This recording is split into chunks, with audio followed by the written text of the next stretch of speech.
Bienvenue sur Logma, l'émission qui étudie la Bible avec vous. Pourquoi Logma? Parce que nous aimons parler du Logos et du Réma. Le Logos qui est cette parole de Dieu et qui se révèle à ton cœur à mesure que tu la lis, que tu la connais. Et ensemble, on va approfondir un texte aujourd'hui. Tu vas voir, c'est merveilleux. On y va!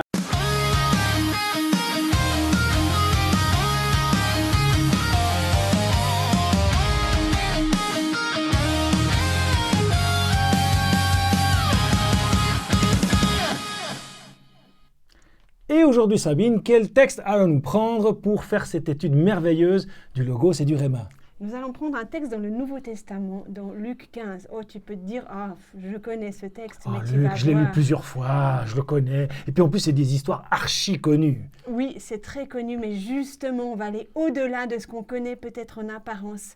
Et on va aller creuser dans ce texte et aller trouver toutes les richesses que Dieu a laissées comme des pépites à aller chercher dans un terrain plein d'or. Je vous invite donc lorsqu'on fait la lecture de ce texte, de ce Luc 15, d'être attentif et attentif donc aux répétitions, aux mots qui se répètent, aux situations qui se répètent. Parce qu'on va se servir de ça pour aller encore plonger plus profondément dans la parole, mais ça va être notre premier point d'ancrage, ce sont ces répétitions. Attention, on y va, on prend dans Luc 15.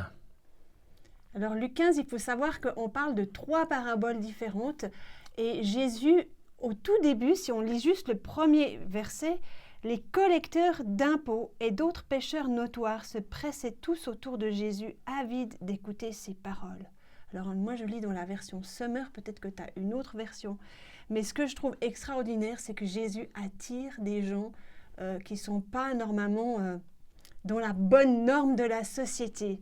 C'est eux, les pécheurs notoires, les collecteurs d'impôts, c'était des gens qui n'étaient pas appréciés des autres. Qui étaient même presque détestés, voire même on leur tapait dessus parce qu'ils n'étaient pas franchement des personnes qui étaient beaucoup appréciées. Donc imaginez ces personnes-là qui arrivent dans votre groupe de maison, dans votre église, dans votre communauté.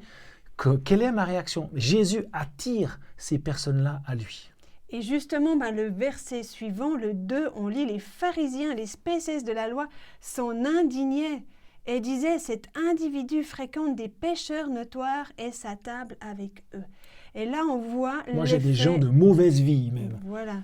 Donc, on voit l'effet, on va dire, de la religion qu'on veut bien penser. On se dit, Jésus, il faut qu'il parle à des gens comme il faut, correct. Et puis là, vraiment, c'est des gens qui murmurent. Donc, ils murmurent, c'est vraiment le mot utilisé, c'est des complaintes indignes. Donc, ce qu'ils disent, c'est même pas fondé. Ils sont pas contents. Et quand on est dans la religion, quand on veut quelque chose, on n'est jamais content en fait, quand on reste sur l'aspect religieux. Mais Jésus, il va venir chercher le cœur des gens. Et c'est pour ça qu'il utilise des paraboles. Pourquoi Jésus parle-t-il en paraboles? Parce qu'il veut que son message soit compris par la plus grande partie de son peuple, ceux qui sont attirés à lui. Et puis des fois, ceux qui semblent les plus proches, comme les religieux, eux, ils sont un peu aveuglés. Et aussi, les paraboles, ça nous permet d'ancrer plus facilement cette lecture imagée, cette façon d'enseigner imagée, permet d'ancrer ces paroles-là et ces vérités bibliques du royaume de Dieu dans nos têtes. Mais vous voyez que même si l'histoire paraît très simple, on va s'attarder sur quelques mots, on va peut-être lire en entier le chapitre, et puis après reprendre bout par bout, ou en tout cas histoire par histoire. On va prendre histoire par histoire, sinon ça va être un peu plus long, je pense. Et un peu plus difficile de s'ancrer. Mais enfin, si vous avez lu Luc 15, en fait, c'est des histoires. Quels sont les mots qu'on pourrait dire qui se répètent souvent? Alors c'est perdu et retrouvé. En effet, on parle de quelque chose qui est perdu et retrouvé. Et à chaque fois, il y a quelque chose qui est perdu et retrouvé. La première fois, c'est une brebis. La deuxième fois, c'est une pièce. Et la troisième fois, c'est un fils. Et alors, il y a aussi une progression dans ces 3 paraboles. La première, c'est une brebis sur 100. Ah oui. Donc, c'est 1% qui se perd. La deuxième parabole, c'est une pièce sur 10. Une drachme, c'est donc l'équivalent d'une journée de salaire. Un jour de salaire perdu sur 10. 1/10. Et après, c'est un fils sur 2. Donc, ça représente le 50%. Le 50%, la moitié. Mais Dieu, lui, on verra ça. Il voudra beaucoup plus. Le 100%. Et on verra comment ça se passe. Lisons donc cette première histoire dans Luc 15, pardon. Ça commence au verset 3. Jésus leur répondit par cette parabole. Tu veux lire la parabole du verset 4 au verset 6. Si l'un de vous a 100 brebis et qu'il en perd une, ne laisse-t-il pas les 99 autres dans le désert pour aller à la recherche de celle qui est perdue jusqu'à ce qu'il la retrouve? Lorsqu'il l'a retrouvée, il la met avec joie sur ses épaules et de retour à la maison, il appelle ses amis, ses voisins et leur dit « Réjouissez-vous avec moi, car j'ai retrouvé ma brebis qui était perdue. » De même, je vous le dis, qu'il y aura plus de joie dans le ciel pour un seul pécheur qui se repent que pour 99 justes qui n'ont pas besoin de changer d'attitude. Donc là, on voit aussi dans cette parabole, donc c'est un berger, parce qu'un berger, il a des brebis, c'est lui qui s'occupe. Et là, on voit aussi ce contexte, le berger dans la société dans laquelle Jésus vivait. Les bergers n'étaient pas des personnes les plus recommandables. D'ailleurs, comme c'est encore aujourd'hui. Elles vivaient en dehors des autres, en dehors du village. Et elles étaient tout le temps avec elles mangeaient, elles dormaient, elles faisaient tout avec leurs brebis. Donc quand ils entraient au village, on sentait tout de suite que c'était des bergers parce qu'ils sentaient très fort le mouton. Donc là aussi, Jésus, il prend une parabole juste pour parler des personnes aussi qui sont différentes. Mais il montre que ce berger, que fait-il? Il y a une brebis. Est-ce que la brebis fait exprès de se perdre? Alors, je ne pense pas qu'elle fasse exprès de se perdre. Au contraire, le travail du berger, c'est de faire attention que toutes les brebis suivent. Donc, elle ne fait pas exprès de se perdre, mais malheureusement, il arrive le soir, les circonstances font que, il arrive que la brebis s'est perdue. Donc là, vraiment, Jésus veut montrer que certaines personnes se perdent sans qu'elles le veuillent non plus. Elles se sont perdues parce qu'il y a des circonstances, elles sont nées dans un endroit, il y a des choses qui font qu'elles se perdent parfois. Mais notons ce que fait le berger. Le berger, il fait des actions, il part à sa recherche jusqu'à ce qu'il la trouve. Donc, on ne sait pas combien de temps ça lui a pris de trouver cette brebis, mais il ne s'arrête pas. Il continue de la chercher et il continue jusqu'à ce qu'il la trouve. Et quand il l'a trouvée, qu'est-ce qu'il fait? Il la met sur ses épaules. Et là, il est déjà plein de joie. Il est déjà super heureux. J'ai retrouvé ma brebis, extraordinaire. Il la met sur ses épaules et il rentre à la maison. Et à la bergerie, je vois déjà d'emporter cette brebis. Donc, elle s'imagine, la brebis s'est perdue. Elle devait être peut-être blessée. Elle devait avoir certainement peur, faim. Et le berger la prend sur ses épaules. Il y a ce côté de proximité, de soin, d'amour pour sa brebis. Parce qu'il a pris le temps qu'il fallait pour laisser 99 autres pour juste une. Et après... Il les a laissés, donc il ne les a pas laissés non plus comme ça dans la nature. On est bien d'accord, c'est un berger, donc on pense, c'est pas écrit, mais on pense que quand même il a dû les mettre dans un endroit sûr pour qu'elles soient en sécurité, pour pas qu'elles se fassent attaquer, manger ou quoi que ce soit d'autre. Les 99 autres sont donc, on peut déduire qu'elles sont quand même en sécurité. Mais ce qui est important, c'est qu'il appelle ensuite ses amis pour faire la fête. Donc il va...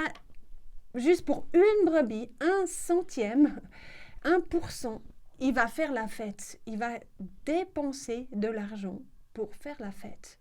Pour se réjouir, parce qu'une brebis, j'ai retrouvé ce qui était perdu. Et il appelle ses amis, ses voisins, il fait savoir, il fait connaître sa joie. Et puis Jésus direct, il dit, je vous assure qu'il en est de même au ciel. Il y a plus de joie pour un seul pécheur qui change de vie que pour 99 justes qui n'en ont pas besoin. Donc, on a cette notion de repentance. Peut-être dans ta version, moi, j'ai changé de vie, mais dans d'autres, c'est repentance. Mais il faut savoir que j'ai changé d'attitude. Le mot utilisé dans la version originale en grec, c'est métanoéo, qui veut dire un changement au niveau de son esprit et aussi avoir une aversion extrême pour ses péchés passés. Donc là, on parle de cette brebis. En fait, on parle de la brebis. Mais est-ce Oui. qu'elle s'est repentie, cette brebis? Alors bon, on peut dire, mais qu'est-ce qu'elle a fait, cette brebis, une fois que le berger l'a retrouvée? Est-ce qu'elle a dit, oh pardon, je m'excuse, je me suis perdu, et maintenant tu m'as retrouvé, c'est super, merci beaucoup. Ou, ah oui, je veux te suivre. Mais il la suivait déjà avant, mais bon. Mais est-ce qu'on peut dire que la brebis, elle a fait une repentance? Elle a vraiment dû chercher la repentance? Est-ce qu'elle a vraiment Non. demandé pardon parce qu'elle s'était perdue? C'est quoi cette repentance? C'est accepter de se laisser trouver par son berger. C'est accepter de se faire porter par son berger et de retourner avec lui dans le bon enclos. C'est cet abandon total. Je m'abandonne complètement et je me laisse porter, je me laisse guider par mon berger. Et il parle, là, on va garder ça en tête, qu'il y a une brebis qui a eu besoin de repentance, on va dire, de revenir vers le berger. Mais en effet, il y a un petit pouls à la fin qui est intéressant. Et il parle de 99 justes qui n'en ont pas besoin. Tu peux montrer? Il y a plus de joie pour un seul que pour 99 justes qui n'en ont pas besoin. Elles n'ont pas besoin de quoi? De changer de vie. Ou de se laisser trouver. De se laisser trouver parce qu'elles ne se sont pas perdues. Elles sont déjà trouvées. Elles sont déjà... Voilà, donc il y a une notion qui n'a pas besoin de repentance pour tout le monde. La repentance, elle est pour celui ou celle qui s'est est perdu. égaré d'une manière ou d'une autre, volontairement ou involontairement. Donc, on voit déjà cette histoire de perdu, de retrouver. Qu'est-ce que la brebis a fait comme acte de repentance, on pourrait dire ça. Et on voit aussi déjà beaucoup la notion de la joie. Déjà dans ces quelques premiers versets, il est répété au moins 3 fois qu'il y a de la joie, la joie, la joie. Dans le royaume de Dieu, c'est la joie, c'est se réjouir, c'est quelque chose qui a une valeur fondamentale dans le royaume de Dieu. Il y a la joie. Donc, la joie, ce n'est pas un sentiment. On sait que la joie du Seigneur, c'est ma force.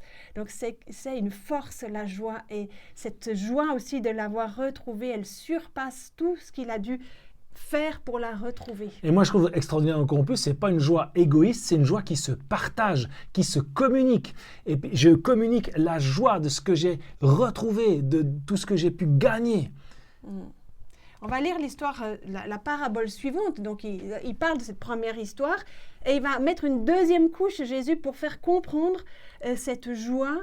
Et aussi, graduellement, on va arriver à quelque chose d'encore plus fort. C'est un petit peu comme des fusées aussi qui partent. Il y a le premier étage qui donne un petit peu de puissance, la deuxième qui permet de donner vraiment une très grande poussée, et puis le troisième étage où carrément on arrive sur la Lune, quoi. Mais bon, là on ne sera pas sur la Lune. Mais voilà, donc je te laisse lire la suite de la deuxième histoire dans Luc 15 toujours. Du verset 8 à 10. Ou bien supposer qu'une femme ait 10 pièces d'argent et qu'elle en perde une. Ne s'empressera-t-elle pas d'allumer une lampe, de balayer sa maison et de chercher soigneusement dans tous les recoins jusqu'à ce qu'elle ait retrouvé sa pièce. Et quand elle l'a retrouvée, elle rassemble ses amies et ses voisines et leur dit « Réjouissez-vous avec moi, j'ai retrouvé la pièce que j'avais perdue. » De même, je vous le déclare, il y a de la joie parmi les anges de Dieu pour un seul pécheur qui change de vie. La deuxième histoire parle d'une femme. Là aussi, Jésus, il a de l'humour. Il a parlé d'un berger. On n'aimait pas trop les bergers. D'une femme. À cette époque, la femme n'était pas considérée comme elle l'est aujourd'hui. Et là, il prend l'exemple d'une femme. Elle a perdu une pièce. Est-ce que la pièce... Qu'est-ce qu'a fait la pièce pour se perdre? Est-ce qu'elle a pris ses pattes, puis elle est sortie du porte-monnaie ou de la boîte ou quoi que ce soit? Pourquoi on vous parle de ça? Parce qu'on va vous parler aussi de repentance. La repentance, c'est quoi? C'est se laisser trouver par le Père. Qu'est-ce qu'elle a fait la pièce une fois qu'elle a été retrouvée? Elle a été retrouvée. Elle a été retrouvée, en effet. Elle a accepté d'être transportée du lieu où elle était jusqu'à un autre lieu. Et notons de nouveau ce que fait cette femme. Elle fait plusieurs actions. Elle allume, parce que voilà, c'est peut-être sombre, ou c'est peut-être le soir, c'est la fin de la journée, c'est peut-être aperçu qu'il lui manque une pièce. Elle la cherche vraiment allume, activement. Elle balaye. Donc elle la cherche de manière active. C'est pas juste jeter un coup d'œil puis voir si tout va bien. Il y a vraiment une intention, comme le berger tout à l'heure, il la cherche jusqu'à ce que, là aussi, elle va nettoyer, regarder, inspecter, jusqu'à ce que De nouveau, on a cette persévérance. On peut imaginer qu'elle a passé une partie de sa nuit à chercher cette pièce. Et c'est vraiment le mot utilisé en grec, c'est zeteo, chercher avec soin, c'est de chercher dans le but de trouver. C'est pas juste, ouais, je cherche, puis sinon je trouve pas, je reprendrai demain. Oui, j'ai cherché. Non. Oui. Mais une fois qu'elle l'a retrouvé, il y a de nouveau cette notion de joie. Il y a énormément de joie pour elle. On se dit, oui, mais juste une pièce, pourquoi avoir Bon, autant c'est une de pièce, joie? c'est quand même un jour de salaire quand même. Hein. Mais voilà, et de nouveau, alors qu'elle a perdu un jour de salaire, elle dépense, on va dire, de l'argent, parce qu'inviter ses voisines, ses amis... Et faire la fête. Faire la fête, ça demande quand même de dépenser, d'avoir à manger, d'avoir de quoi fêter ensemble. Moi, c'est ça qui m'a étonné, c'est que, en fait, dans notre réflexe qu'on pourrait dire aujourd'hui, j'ai perdu de l'argent quelque part, si je le retrouve, eh ben on va dire, bah ok, c'est très bien, j'ai retrouvé cet argent que j'avais perdu, j'avais peut-être pensé faire ceci, ou j'avais peut-être des projets avec cet argent, ou voire même de le mettre à un endroit qui me rapporte plus, d'investir, d'épargner ou quoi que ce soit. Ben non, elle prend une partie de cet argent, voire même pourquoi pas tout cet argent, pour faire la fête, pour se réjouir, pour des trucs, entre guillemets, qu'on pourrait dire complètement inutiles. Ça sert à quoi de se réjouir avec ses voisins pour dire, hé, j'avais perdu de l'argent, maintenant je l'ai retrouvé, on fait la fête?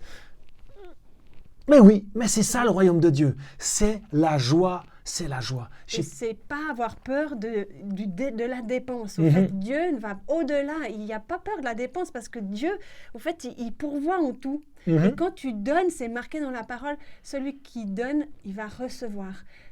Toujours quand tu donnes, tu reçois. Et on va graduellement dans la troisième histoire, c'est l'apothéose, on va dire, de ces trois paraboles. C'est celle qui va être développée le plus et qui va maintenant parler d'un père. Donc on va parler d'une famille et on va voir que cette famille, elle est dans les difficultés parce que un homme avait 2 fils, au verset 11, et le plus jeune lui dit « Mon père, donne-moi ma part d'héritage, celle qui doit me revenir un jour. » On voit que là, le fils, il est pressé d'avoir cet héritage. Donc, normalement, un héritage se reçoit à la mort du père.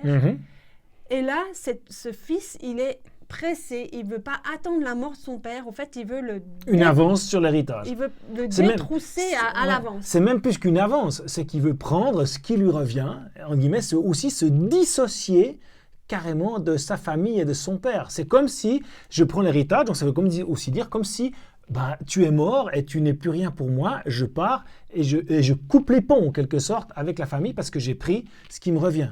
Donc c'est un peu une famille, on pourrait dire dysfonctionnelle quand même.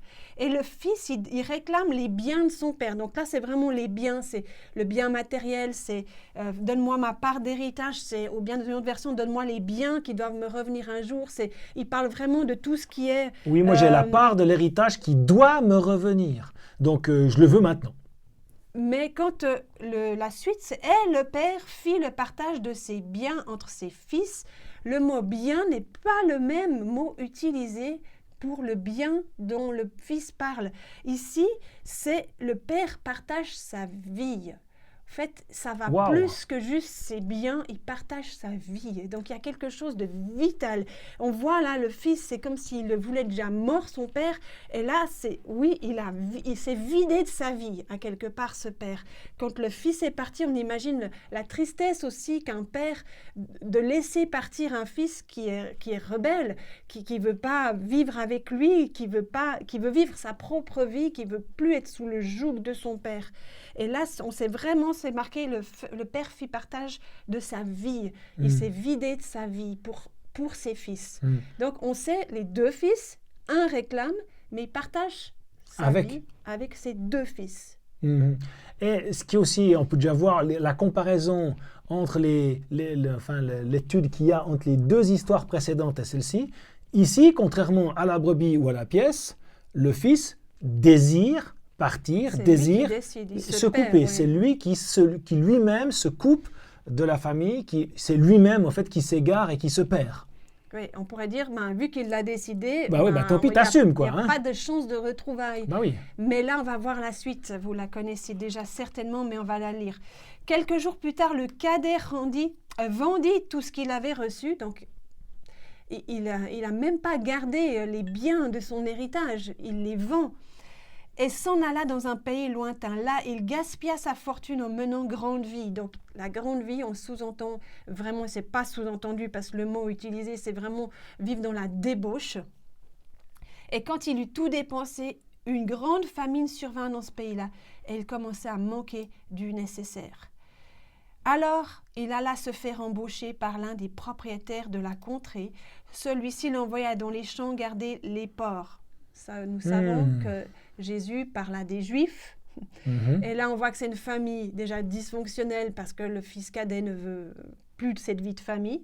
Et en plus, il va élever part des dans porcs. la débauche et il va devoir s'occuper de cochons. Ça veut aussi sous-entendre que ce fils, non seulement il s'est écarté de la famille, mais il s'est aussi écarté du territoire d'Israël, ce territoire promis, qui était là où Dieu déverse sa bénédiction. Donc, il a vraiment mis une très grande séparation entre son père ou sa famille et lui-même et ce qu'il fait. Donc, il est vraiment séparé, très loin. Il est vraiment bien perdu. Oui, ça c'est clair. Et le jeune homme, au verset 16, aurait bien voulu apaiser sa faim avec les caroubes que mangeaient les bêtes, mais personne ne lui en donnait. Le caroube, c'est une nourriture qui était bien pour les cochons, mais également pour les personnes de conditions modestes, très modestes. Donc c'est une nourriture vraiment pour les gens très pauvres et même là, personne ne lui en donnait. Donc, on donnait au cochon, mais lui, il était encore moins considéré qu'un cochon. Vous imaginez, il est parti d'une maison quand même aisée à une condition bien plus que modeste, encore moins bonne qu'une condition de cochon. Une condition où il est oublié, il est délaissé et en fait, il ne vaut plus rien. Parce que même un cochon vaut plus que lui. Le cochon, je peux le tuer et en vendre des choses. Lui, je ne peux rien faire avec. En fait, il fait que me coûter. Donc, on ne peut rien faire avec ce fils-là. Verset 17, alors il se mit à réfléchir sur lui-même et se dit, « Tous les ouvriers de mon père peuvent manger autant qu'ils veulent, alors que moi, je suis ici à mourir de faim. » Et dans ma version, on ne parle pas de autant qu'ils veulent, mais dans d'autres versions, c'est le mot, ils ont du pain en abondance. Oui, c'est ça. Moi, j'ai ça dans ma version. Ils ont du pain en abondance. Dans la version second 21, c'est ça qui est marqué. Donc, et déjà, moi, là, ici, je meurs de faim. C'est cette notion de pain, de caroube et de pain. Caroube, c'est une nourriture, on va oser le mot, dégueulasse quand même. et il se dit, mais chez moi, il y a du pain en Même abondance. les esclaves ont du pain. Il y a du pain en abondance. Et le pain... Il y a aussi cette notion, Jésus s'est même dit lui-même dans Jean 6, « Je suis le pain de vie ». Donc il y a cette notion de, en Jésus, il y a quelque chose de bien mieux, il y a mieux ailleurs. Il y a mieux ailleurs. Et alors... Donc là, le fils, donc, il se remémore, il se souvient, il se dit, ben voilà, chez mon père, j'avais ça. Donc il se rend compte qu'il est vraiment égaré et qu'il est perdu. Contrairement à la pièce et à la brebis, où eux ne se sont pas rendus compte qu'ils étaient perdus, lui se rend compte de lui-même qu'il est perdu et qu'il est vraiment, comme on dit aussi, au fond du trou. Mais ce que j'aime bien dire, c'est au fond du trou que les étoiles se voient le mieux. Verset 18, « Je vais me mettre en route, j'irai trouver mon père et je lui dirai, « Mon père, j'ai péché contre Dieu et contre toi. » En d'autres versions, c'est contre le ciel et contre toi. Pourquoi est-ce qu'il dit ça? Parce que dans Deutéronome 21, versets 18 à 21, un fils qui n'honorait pas son père et sa mère, et il a déshonoré son père en réclamant cet héritage, il devait, s'il revenait à la maison, si on le retrouvait, il avait la peine de mort. Il méritait la lapidation. Ouais, c'est-à-dire que tous les hommes du village pouvaient sortir et lui lancer des pierres jusqu'à ce qu'il meure parce qu'en fait, il était déshonoré, déshérité. Et c'est même plus que ça, c'est que vu qu'il a déshonoré sa famille, il déshonore le peuple en quelque sorte. Donc, on refuse ceci et on doit vraiment le lâcher. Mais là, c'est le fils qui se dit, Donc là, on va voir ce texte qui parle parce que c'est important. Il est juif, ce jeune homme, donc il connaît les règles de sa société, de son pays. C'est Deutéronome 21 au verset 18 qui dit « Si un homme a un fils révolté et rebelle, qui n'obéit ni à son père ni à sa mère et reste insensible aux corrections qu'il lui inflige, Ses parents se saisiront de lui et l'amèneront devant les responsables de la ville à la porte de leur cité. Ils déclareront responsable: notre fils que voici est révolté et rebelle. Il ne nous obéit pas. C'est un débauché et un ivrogne. C'est exactement ce que ce fils était. Exactement. Alors tous les hommes de sa ville lui jetteront des pierres jusqu'à ce que mort s'en suive. Ainsi vous ferez disparaître la souillure qui entraîne le mal du milieu de vous. Tout Israël en entendra parler et sera saisi de crainte. Donc là, il connaît la sanction de revenir dans sa maison. Il sait quel risque il va prendre. Hein. Il est en train de se dire, mais chez mon père, donc il essaie de se faire le plan, le plan pour dire, ben voilà, comment est-ce que je pourrais revenir et puis ne pas subir cette sanction-là qu'on vient de lire. Mais il se dit, mais je vais dire à mon père, j'ai péché. Donc il veut, à quelque part, il y a la repentance. Je reconnais que j'ai vécu une vie horrible, une vie qui t'a déshonoré, une vie dans la débauche. Et il dit bien en verset 19, « Je ne mérite plus d'être considéré comme ton fils, accepte-moi comme l'un de tes ouvriers. » Donc là, il n'est encore pas chez le père, il se fait une réflexion. Il se fait le film, hein, il s'imagine. Donc il sait qu'il n'a même plus le droit d'être appelé le fils. Mais il se dit, au moins si je suis un ouvrier, traite-moi en ouvrier, j'aurai à manger. Donc de nouveau, il se dit, exactement, donc je ne vais pas revenir en tant que fils, je vais revenir en tant que personne standard, et comme ça pourra peut-être marcher. Et je ne serai peut-être pas forcément. Donc le problème, c'est que là, vous avez vu, on a lu dans le texte de Deutéronome 21, c'est le père qui doit prendre le fils par le collet, en quelque sorte, de l'amener, de dire, vous avez vu, lui, il n'est pas bien, etc. Et maintenant, on met la sentence d'exécution.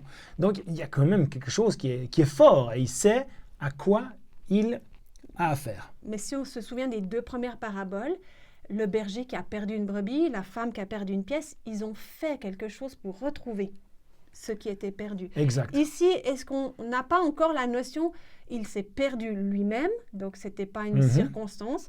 Est-ce qu'il y a quelqu'un qui le cherche? Eh bien, lisons la suite.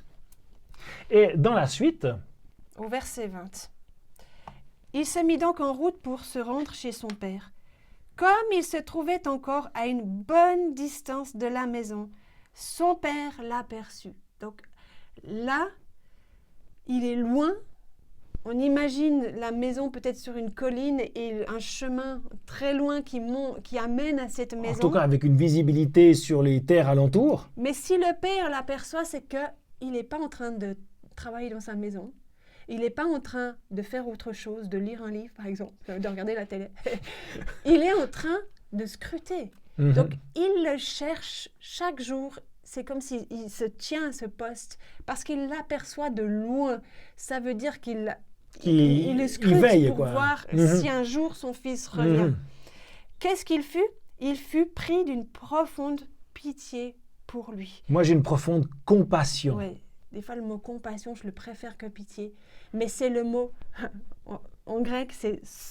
Je vais essayer de le dire dur, splaknizomai. Super, tu me le refais encore une fois.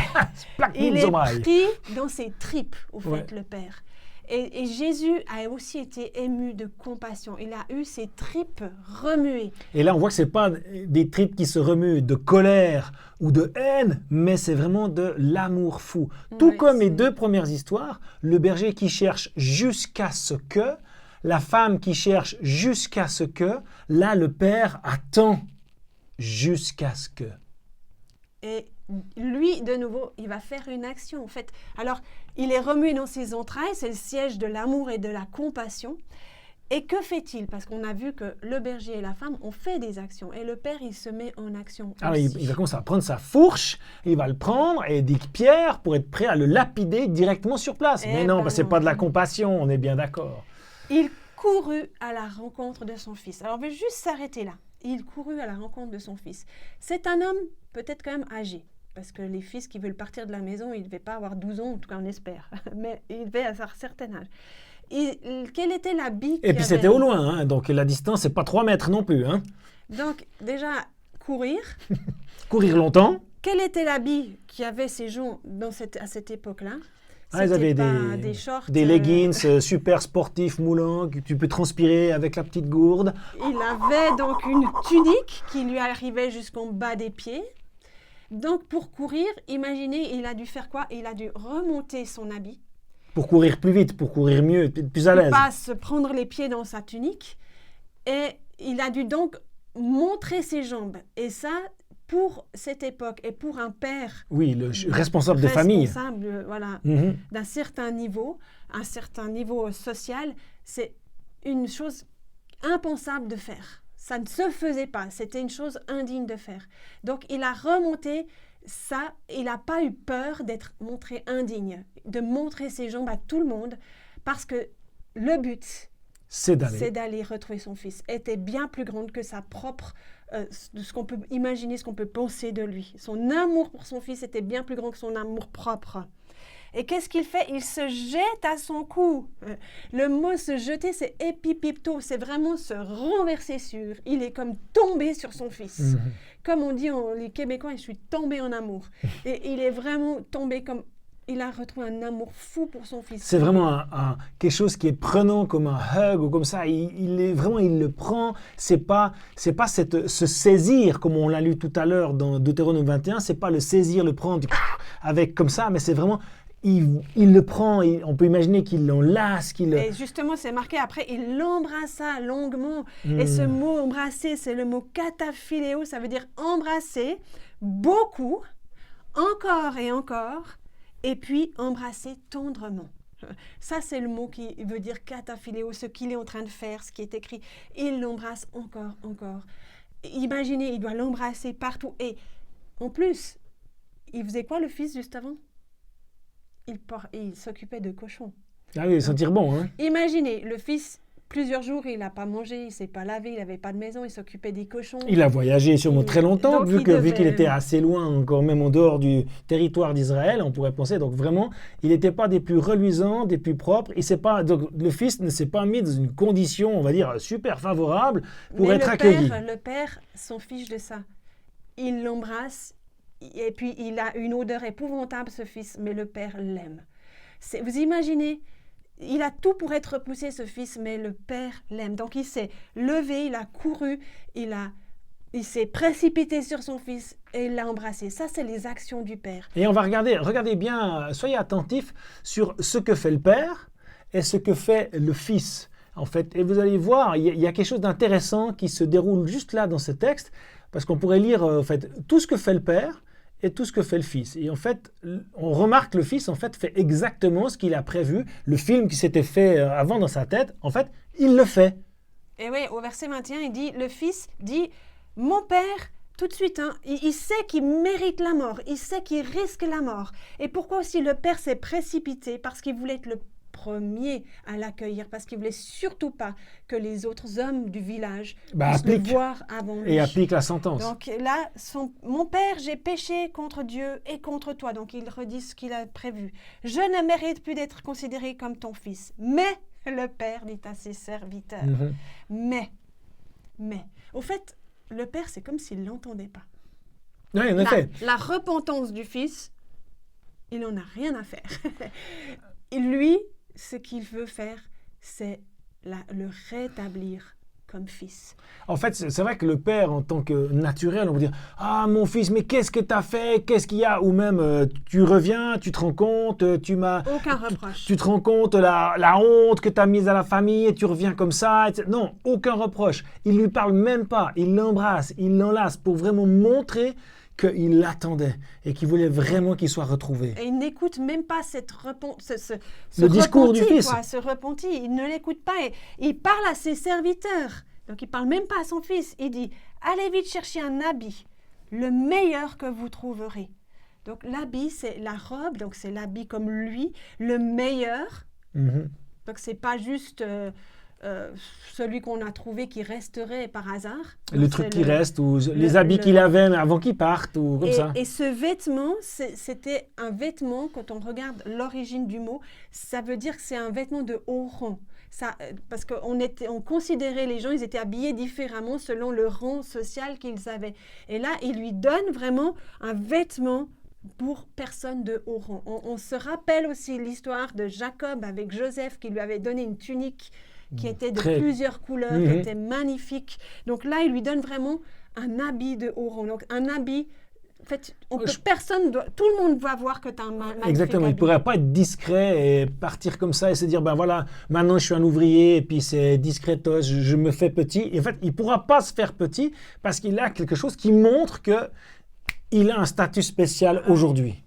Donc, la robe, passez-lui une bague au doigt. Mhm. Donc, la bague, ça c'est aussi, il y avait le sceau, il y avait la marque de la famille, c'était l'appartenance. Voilà, j'appartiens. Comme chez nous aujourd'hui, voilà, lorsqu'on fait un mariage, eh bien, on met une bague pour montrer l'alliance, l'association. Donc, en fait, avec cette alliance, le père rétablit son fils, en quelque sorte, dans sa famille. Chaussez-le de sandales. Vous vous souvenez, le fils demande d'être un esclave, d'être un ouvrier de son père. Les ouvriers n'avaient pas de chaussures, ils travaillaient pieds nus. Et là, le père dit, cherchez-lui des sandales. Parce que c'est un personnage de haut rang, il est digne de porter des chaussures. Amenez le veau que nous avons engraissé et tuez-le. Nous allons faire un grand festin et nous réjouir. Ah, de nouveau la joie et de nouveau la dépense pour la fête. Yes. Et ce veau gras, c'est pas non plus n'importe quoi. Oui. Le veau, chaque famille juive devait garder un veau à disposition qu'ils engraissaient, qu'ils prenaient soin. Que un sacrificateur ou le roi ou un homme de Dieu importante de haut rang vienne dans le village, passe par là et qu'on puisse lui offrir un repas somptueux. Donc, ce fils, il veut être esclave, mais lui donne un habit de haut rang, donc c'est aussi un habit de sacrificateur. Et le père lui donne l'anneau pour le rétablir. Chaussures, exactement. Et ils préparent ce veau, ils prennent le veau gras qui était réservé pour une personne de renom exceptionnel et ils vont le manger pour lui, pour faire la fête parce qu'il était perdu. Et il dit justement au verset 24, « Car voici mon fils était mort, il est revenu à la vie, il était perdu et je l'ai retrouvé. » Il va même plus loin, le père, il dit bien que son fils était mort. C'est pour lui, il avait vraiment tout séparé et il est revenu à la vie, il est revenu. Et c'est incroyable, c'est extraordinaire parce que comme la pièce, comme la brebis, le fils revient, mais il dit « Je ne mérite pas, je dois être ton esclave, fais pas ceci. » Et en fait, comme tu l'as dit, le père n'écoute pas et il le rétablit pleinement dans la situation qu'il avait avant. Non seulement il le rétablit dans la situation qu'il avait avant, mais il va au-delà. Il lui donne cet habit de fête. Il fait la fête avec ses voisins, avec toutes les personnes qui entourent. « Venez, mon fils est de nouveau de retour, on fait la fête, on se réjouit. » C'est juste génial. Et si on reprend à cette repentance, au fait, c'est quoi la repentance de ce fils ? Il s'est laissé aimer par son père. Il s'est laissé retrouver par son père.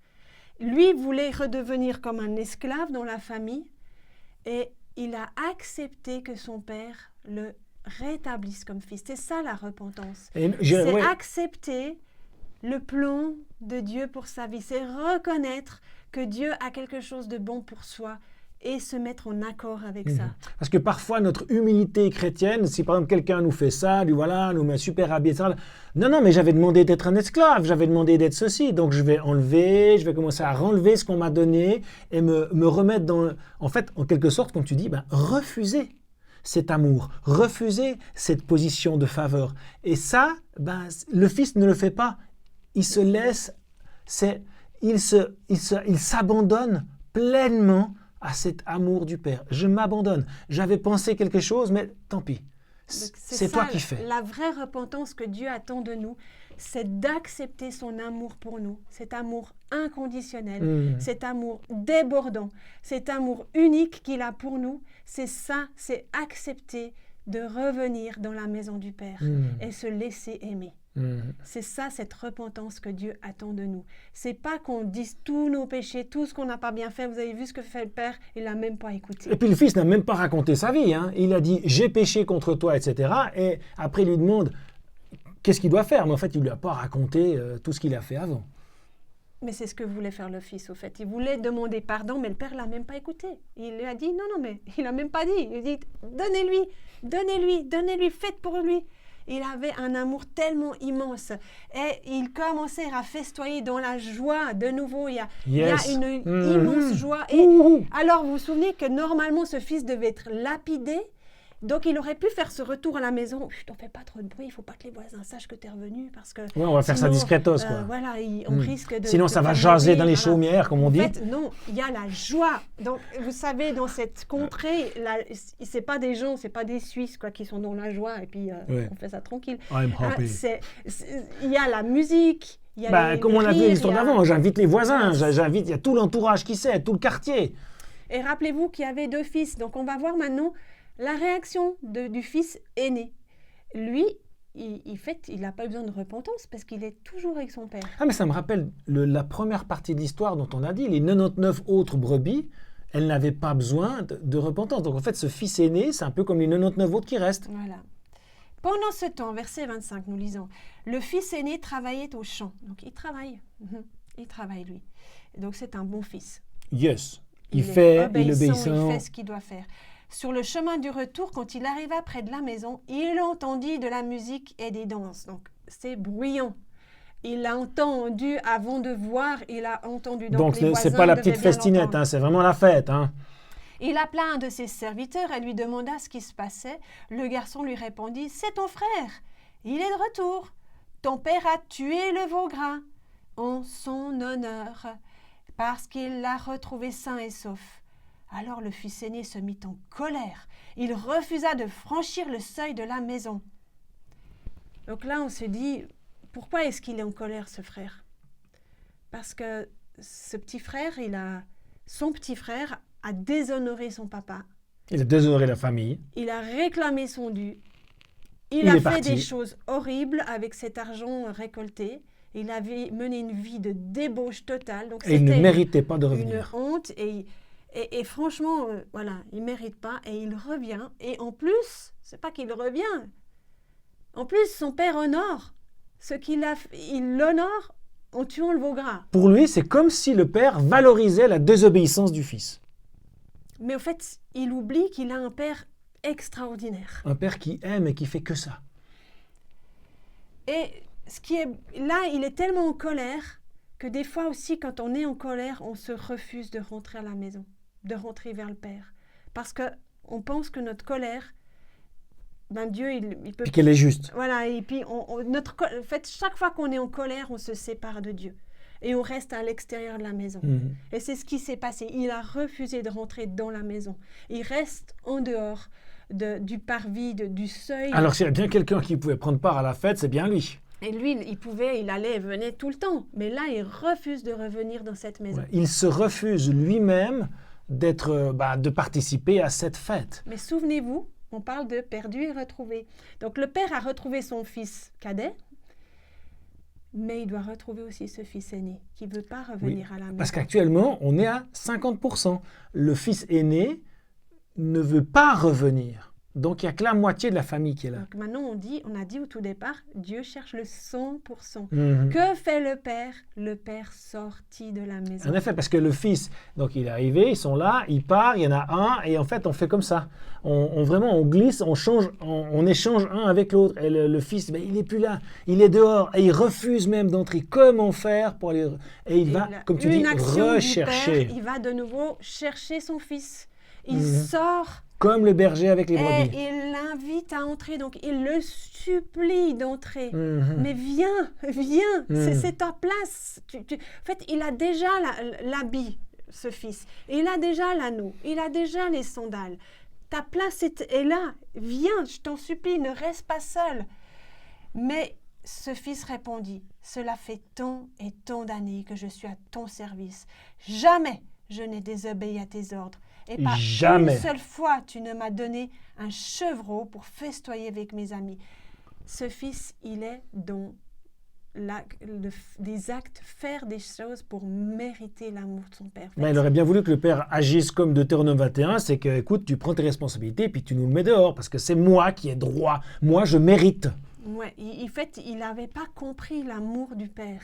Mhm. Il pensait que cet amour se méritait. Il fallait travailler dur, il fallait obéir tout le temps. Et c'était un bon fils parce qu'il travaillait, il obéissait, il ne créait pas de soucis à son père. D'ailleurs, le père ne Mais lui reproche rien. Hein. Dans sa tête, dans son esprit, il n'avait pas compris qu'il vivait dans une maison d'amour et qu'il ne méritait rien. Tout lui était dû. tout était à lui au fait, parce que son père lui dit bien, et en plus, il dit là, tu ne m'as pas donné un chevreau, tu tues le veau, et moi, tu ne m'as même pas donné un chevreau. Donc, le chevreau, c'est en dessous. C'est quand même un step en dessous du veau. Ouais, j'ai demandé un tout petit peu, et puis ça, tu ne me l'as même pas donné, alors que lui, il te prend le truc, le veau. On parle bien donc on sait très bien duquel on parle. Hein. Mais quand celui-là, donc le frère, il dit quand celui-là est revenu, il parle de son frère, il n'y a pas de relation avec lui. Moi, j'ai relation. Ton fils, c'est même plus mon frère, c'est ton fils. Ton fils qui a mangé ta fortune avec des prostituées, pour lui, tu tues le veau gras. Et j'aime bien aussi, il dit ta fortune. Alors qu'en fait, le père avait distribué son héritage. C'est bien en deux parts.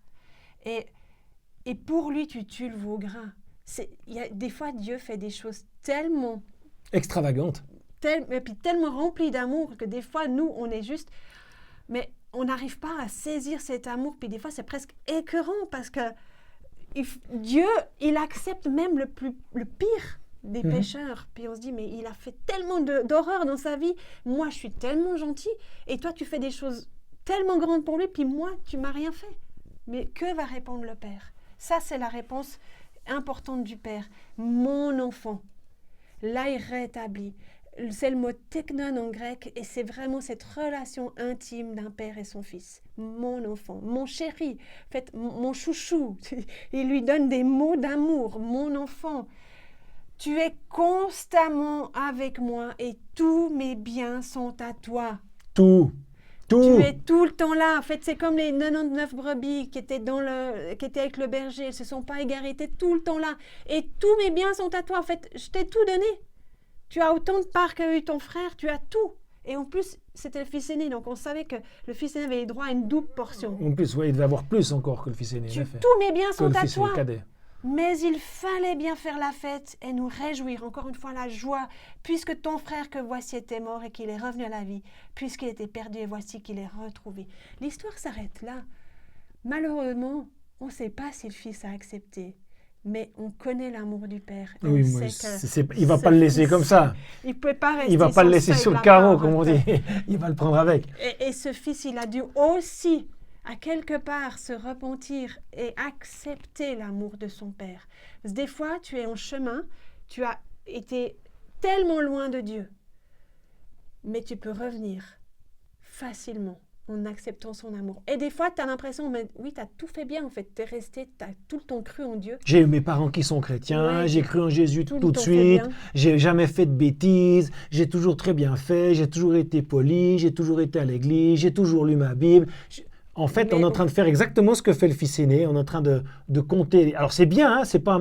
Comment on dit le fils aîné, le père n'a jamais reproché quelque chose au fils aîné. Il a très bien fait les choses. Simplement, c'est dans la tête. Mais le fils aîné a eu besoin aussi lui-même de se repentir.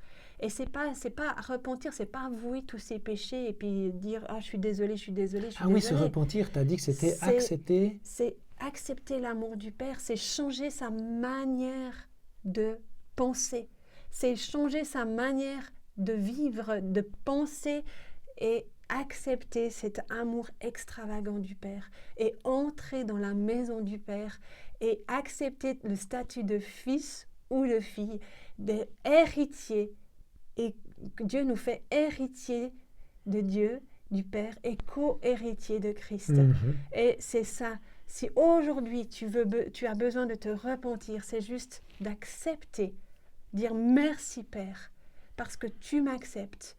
Alors même si j'étais éloignée ou si j'étais proche de toi, j'ai besoin de cet amour et je te dis je t'aime et tu es un Père merveilleux et je reconnais combien tu es bon et c'est tellement bon de vivre avec toi. Et j'accepte cet amour et c'est ça la repentance. Et Dieu n'attend que ça de ta bouche, de dire oui. J'entre dans la maison, j'accepte ton amour, j'accepte tout ce que tu as prévu pour moi. N'est-ce pas qu'elle est merveilleuse cette histoire? Yes, c'est pas cette histoire, ce sont ces trois histoires dont Jésus fait exprès de monter en gradation. Et j'ai aussi envie de dire qu'il n'y a pas de petits témoignages. C'est pas parce que tu es voilà, tu dis, ben moi, j'ai pas fait grand-chose, j'ai pas fait les 400 coups, comme on dit. Il n'y a pas de petit témoignage. Chaque personne qui accepte de se laisser aimer, de se laisser transporter, se laisser transporter dans la bergerie, d'accepter tout ça, c'est déjà ton témoignage. Et moi, j'aimerais juste reprendre, parce que souvent, on est dans cette mentalité d'esclave, comme était ce fils aîné, hein, où j'obéis aux règles, je fais tout bien et voilà, j'essaie de respecter toutes les règles et de se dire, mais oui, puis de voir peut-être d'autres qui ont ruiné la vie de mon Père Céleste, de ruiner la vie de Dieu, qui ont fait des choses qui ont déshonoré Dieu. Mais Dieu te voit pareil. En fait, il n'y a pas de gradation. Il a le même amour pour toi et pour celui qui était loin de lui. Et Jésus, Dieu te dit, tu es toujours avec moi. Tout ce qui est à moi t'appartient. Et c'est ce qu'on a envie de te laisser aujourd'hui. C'est tout ce que Dieu a, il t'appartient. Et tu peux en jouir tous les jours. Tu n'es plus un esclave. Tu as changé ta mentalité. Tu es fils du Père, de ce Père aimant, plein d'amour et plein de bonté et plein de richesse.